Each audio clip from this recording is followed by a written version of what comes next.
Terminal Gui with Charlie Kindel.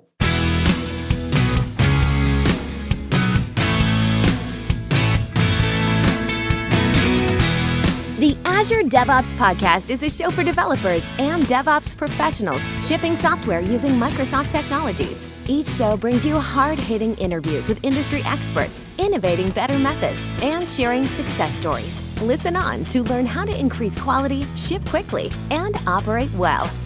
And now your host, Jeffrey Palermo.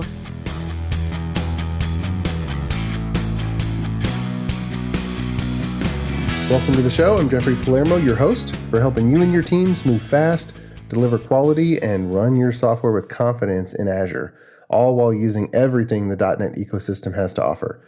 And I'm continuing to do a lot of online user group speaking, DevOps, Blazor, architecture. If you run a .NET or Azure-related user group, I'd love to give a presentation for you. And this episode is sponsored by ClearMeasure, and they make this podcast happen. They're a software architecture company that empowers .NET teams to be self-sufficient and able to deliver world-class results. So if they can help, please get in touch. And also be sure to check out the new video show, Architect Tips, short, bite-sized tips about different architect topics. Now, today on the show, I'm really excited for my guest today, and I have Charlie Kindel. And he's an American tech executive. He's currently doing consulting and advising. He formerly held roles with Control4, Amazon, and Microsoft, for example. Much of his career has been spent focused on smart home products, and he's also the maintainer of Terminal Gui, which is a .NET 5 UI framework for console applications. Charlie, welcome to the show. How are you, sir? I'm doing great. This is going to be a lot of fun. It's nice to meet you. Absolutely. I was introduced to you by Miguel de Icaza when I kind of was looking into the Terminal GUI project. But you've had some notable positions in your career in the tech space. As the listeners kind of get to know you a little bit, what have been some of the highlights and that have kind of put you where you are now? Well, I started out most of my programming on the Apple II, and then the IBM PC, and I fell in love with WordStar and then Turbo Pascal, and did some really early stuff in the late '80s around graphical user interfaces using character mode. And then got in real early into the whole real GUI stuff. Wrote some of the earliest Windows shareware apps way back in the day. And then that led to me ending up at Microsoft, and I was at Microsoft for quite a bit. I worked on a bunch of really fun stuff, including COM and the component object model. And I was part of the .NET original initiative around .NET real early on. And so I sort of watched it evolution. I fell in love with C# as a programming language. And I've never really been a professional developer. I like to joke that I play one on TV. I don't really know what I'm doing. After I was at Amazon, or after I was at Microsoft, I went to Amazon. I worked on Alexa and Echo, and then did some more smart home stuff. And right now I'm kind of in between gigs. I'm looking for my next major gig, and my plan is to have it related to the space industry. I'm just fascinated by what humanity is doing around getting off the planet. And I'm spending most of my time learning about space and finding opportunities where I can add value in space. In the meantime, I know Miguel. I've known Miguel for a long time. I was tangentially helped out with some Xamarin stuff before Microsoft acquired Xamarin, and I was looking for an open source project that I could sink my teeth into and have something fun on the side. And I'll tell a little bit more of the story of that as we go on. But Miguel graciously, let me shepherd his baby, Terminal.GUI, and we just recently relaunched version 1.0 of it. And it's being used by a lot of people, and it's really fun to see people building these great, character mode graphical apps. Well, it is fascinating to me as well because for probably about half the programmers out there who just came about, well after the smartphone revolution, not to mention just web, everything's an app now. We have generations of software, most notably all the COBOL systems, that where you go into an auto mechanic today or an auto parts store, and chances are if you glance at the screen, it's a character-based user interface. And today we have all these new .NET 5 deployment models for desktop applications and bringing back WinForms and WPF and WinUI, and all those require certain capabilities of the computer. But for a long time, it was kind of assumed that, oh, command line tools, those are just small things. No, people really don't use it. You just maybe create a batch file or pass in some command line arguments. But now we're talking with Terminal Gui. What I find fascinating is with modern .NET 5 applications, we can essentially, with no other UI tools, UI stack, we can have this graphical user interface that takes up a full screen window, but it really is just drawn characters on the screen. So talk about how that project got started, and what's the architecture? What's the capabilities? What kind of applications can people really use this for? Well, Miguel started it quite a while ago. He's done a fair number of very sophisticated GUI frameworks. He was involved in GNOME, and I don't really know why he started Terminal.GUI, but the end result is it's a full-featured library for building graphical user interfaces in character mode within terminals. It has all the features that you'd expect from a graphical library. It has windowing, it has mouse support, menus, message boxes, dialog boxes, graphing controls, scroll bars, pretty much anything you can think of, buttons. And you can build pretty much anything you want that you could imagine building a normal GUI app for, but do it within cross-platform on Windows, Linux, Mac. There's even people are using it on Raspberry Pi. Anywhere .NET is, you can build these apps. They're lightweight. The library is very approachable. It was designed, Miguel's initial design was one where it was relatively easy to get started. And then as we've maintained it and updated it, we tried to keep that kind of philosophy alive, get started quickly, and then add stuff as you go. You mentioned lightweight. That I want to highlight that when there's nothing being drawn, nothing being run through a video card, it's just characters on the screen. That's as lightweight as you can get. I mean, yeah, you mentioned Raspberry Pi or all these different things where you just need a very, very small program, but it needs some type of screen layout. That's right. And there's a lot of things that you do at the command line where having any sort of GUI is way overkill. But there's oftentimes where you just wish you could get something in a table view or something where you can do easily sorting, or maybe you just want to have something where a mouse is going to allow you to get around quicker. And Terminal GUI lets you do that very easily. Okay. Now, are there any notable applications out there in the wild that people can see that use Terminal GUI? There are quite a few. And if you go to the GitHub repo, you can see a whole list of those. But one of my favorites, and actually it's part of the story of how I got involved in this, a core part of PowerShell core is a set of tools called graphical tools. And one of the commands that previously existed is out-console grid view, known as OCGV for short. And this had been built by one of the PowerShell developers, Tyler Leonard, as basically a proof of concept. And that's where I discovered it. And I started to fix bugs in it. I thought it would be really fun to fix bugs in it. And that's actually how I discovered Terminal.GUI, because he had taken a dependency on that. And the beautiful thing about out console grid view is from it, he can take any PowerShell output, pump it into it, and then have a tabular graphical representation of it that makes it easy to navigate large amounts of data. One of my favorite use cases for it, those of you who use PowerShell know that PowerShell's missing the ability to press F7 and have a history come up of everything you typed on the command line that easily select that history. And so we built a PowerShell script that allows you to just hit F7 and it uses out console grid view to display your command line history. And then boom, you select it and that's back on the command line. And you can move on. That's one simple example that's out there kind of in production very robustly. Now, .NET developers are really, they come to expect some type of control model. And you said there's drop downs, there's text boxes and all those things. So besides the built-in ones, what is the control model for Terminal Gui for people who want to create a composite control or a new type of control? Yeah, so the base class hierarchy from a graphical perspective starts at a class called view.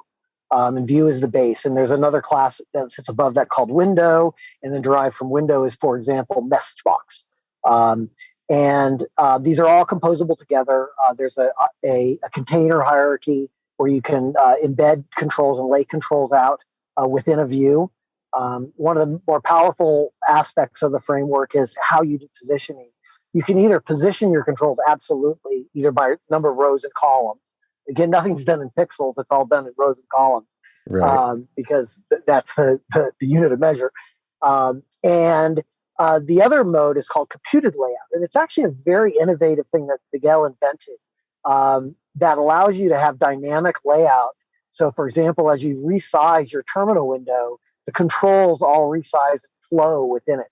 And so basically you and most of the programming is done where you declaratively lay these things out in code. There are some attempts ongoing right now for people to build designers where you can actually have like a Visual Basic style canvas where you can drag and drop controls. But right now, most of it is done manually with code. Okay.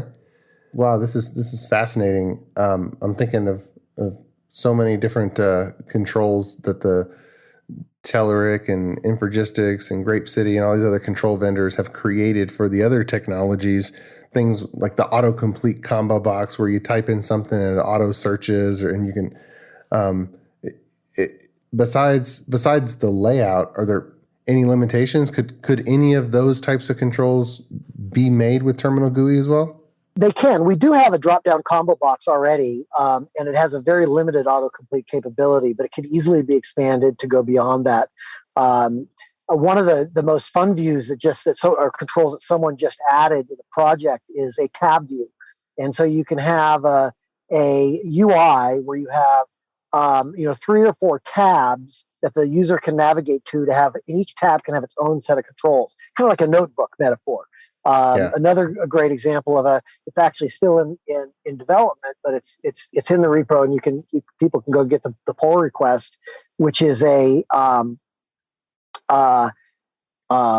drawing a blank on which one it is because there's been so much new stuff. Well, I'll mention another one right now, which is the table view, and its ability to present tabular data in a grid with editing ability, kind of like a mini spreadsheet. We have time and date controls.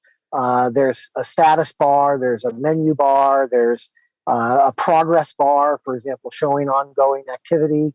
And one other thing that people should be aware of is we've done the work to make sure that all the code is reentrant and thread safe. And so it's easy to build multi-threaded apps as well so that you can have background tasks. For example, use a progress bar to show status of it's copying files or whatever it is that you want to do. Nice.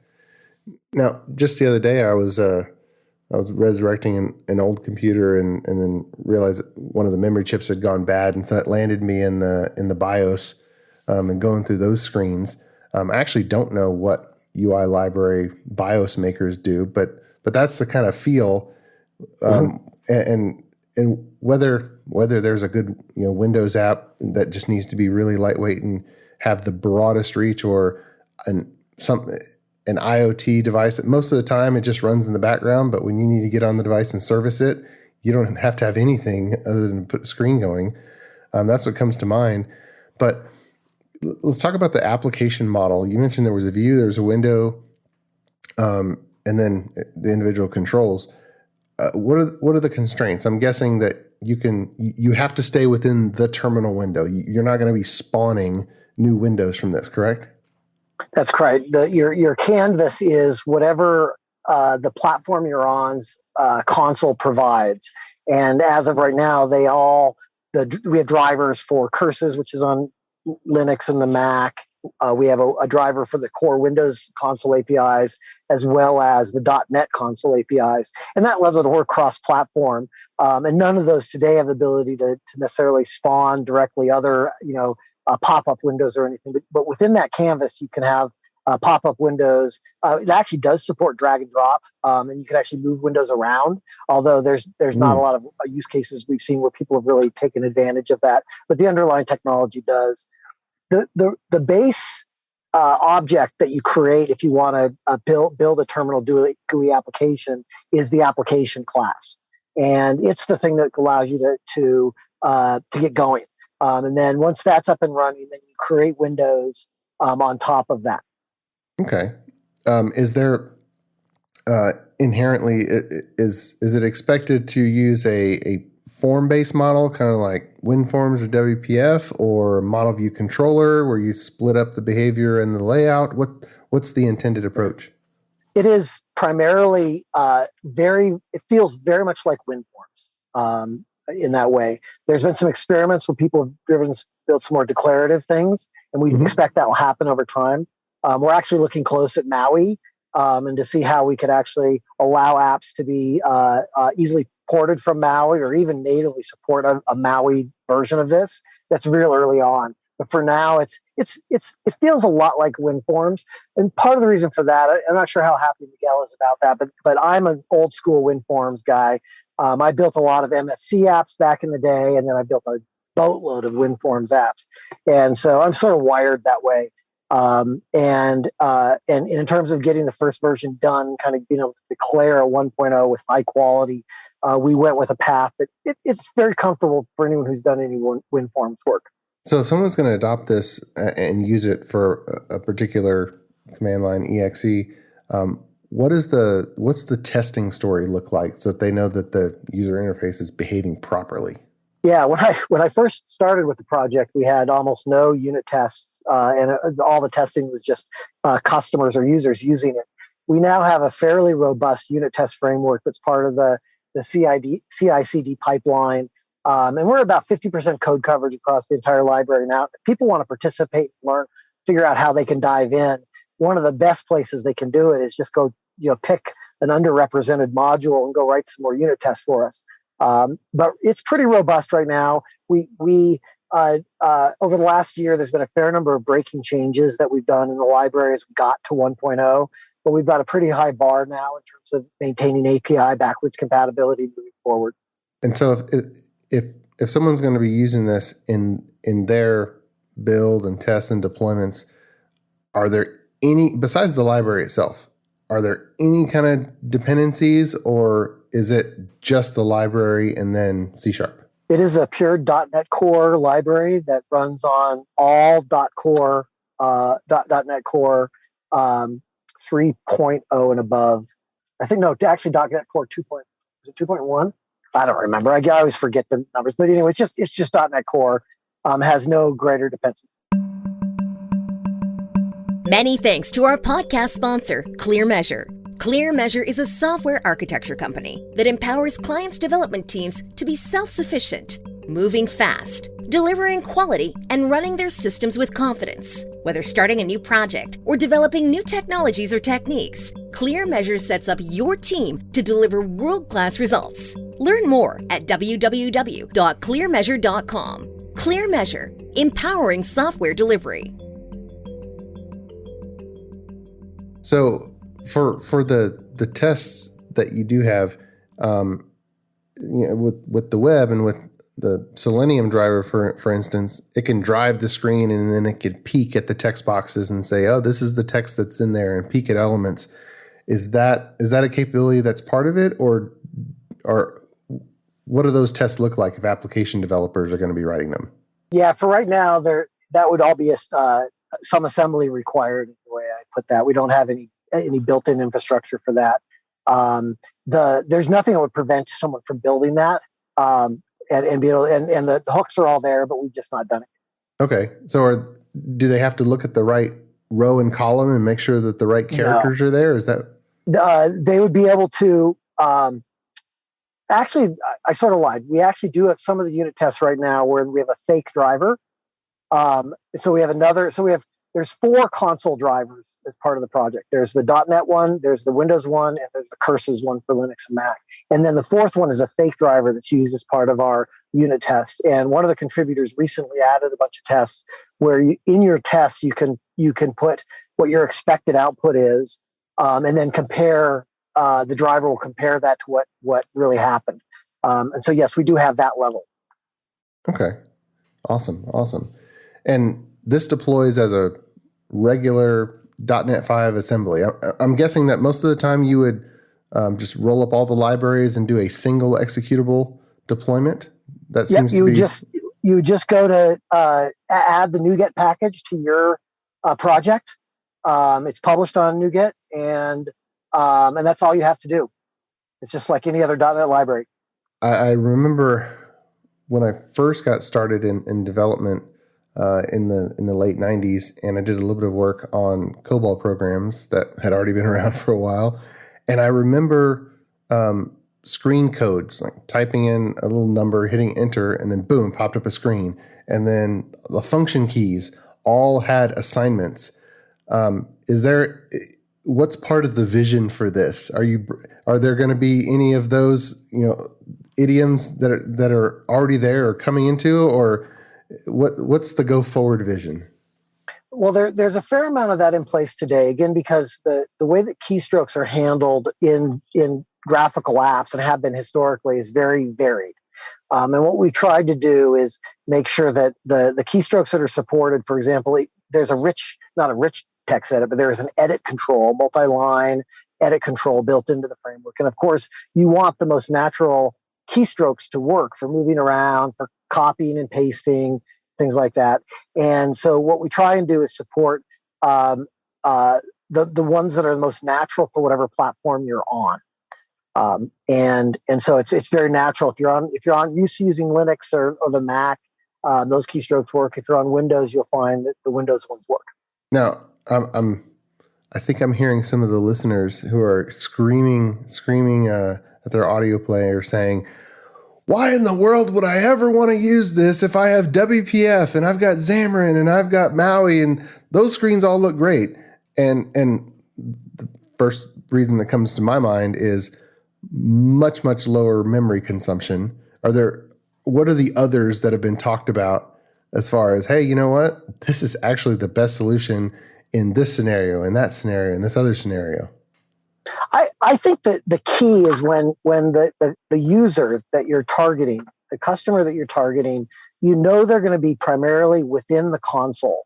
And you want to give them, or they're asking you for additional flexibility of the ability to see stuff in a structured manner. And they don't want you to send them out to a full GUI app, a separate app. They want to stay within the console session. The other thing I'll add is it's actually just a lot of fun. Mm. Well, when I stumbled on it, I certainly thought that it's fun and simple.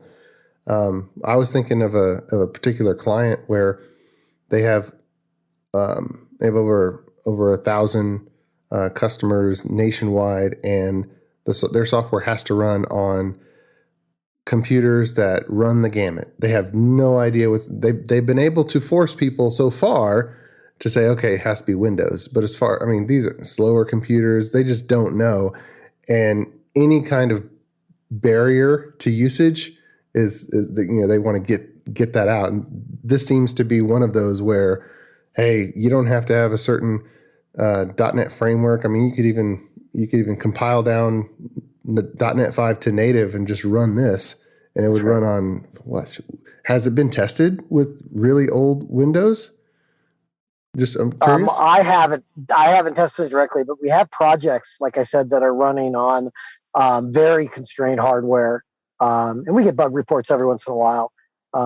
Things get issued. But as far as we know, people are running it on very constrained environments and doing exactly as you described. They're compiling it down to native in some cases. Do you happen to know any reports on startup memory usage, kind of the footprint? Not off the top of my head. It's very lightweight and fast. The biggest speed constraint is dependent on which console you're running, actually. So, for example, if you're running your console over, a remote console over the internet, that's going to be your Ah. speed constraint. Yeah, latency. Well, I just glanced at some WinForms memory usage, and just starting up with nothing in WinForms, we kind of expect 8 megabytes of RAM used just for nothing. And then as soon as we open up kind of the first real form, it jumps up, well above 100 megabytes of memory, even if the form only has a button on it. And so, all of the GUI frameworks, even with the tuning, they're still memory hogs. And so, yeah, I can definitely see situations where you just don't want to use memory. Yeah, I'll go take a look at that. I haven't done any memory measurements, but it'd be fun to take we have a fairly massive sample app called UI Catalog that's part of the project. And it's called UI Catalog because it has its own extensible framework for contributors adding more samples for each UI element. And it's basically a good use case of Terminal Gui itself, because it shows how to use menus and a left pane that's got a tree view and a right pane that then can be used for other things. And then it has we've already built elements for it that test every control and demonstrate every control that make up the framework. So it'd be interesting to run that in a memory profiler and see how memory each of the controls use up. It'd be very easy to do. We just haven't done it. Yeah. I mean, anywhere where, taking up 100 plus megabytes of RAM is a no-no. You kind of have to go searching for other things, because WinForms and WPF none of those are going to be your friend in those situations. Yeah. And I'm also thinking about productivity. Whereas with even though it does have mouse support, and I can't cite it right now, but I've come across studies and just anecdotal evidence too, that when you take your hands off the keyboard and reach for a mouse, your speed goes way down. And with WinForms, I remember the tab ordering was automatically set for you based on the sequence in which you drag and dropped the text boxes on the screen. And if that wasn't right, you had to go and fix it yourself. Is any of that built into Terminal Gui when you hit tab going to the next elements? It is, and we've tried to make it as natural as possible, and with the programmer not having to do a lot of work to make that work. We do have a tab order if you want to modify it, but generally the tab order follows the order in which the controls are created within their container. And then we also support navigating via tab and shift tab backwards outside of from container to container. For example, if you have two containers next to each other that each have their own controls in them. Nice. You had mentioned with Miguel kind of starting this project and then working how Xamarin becomes MAUI.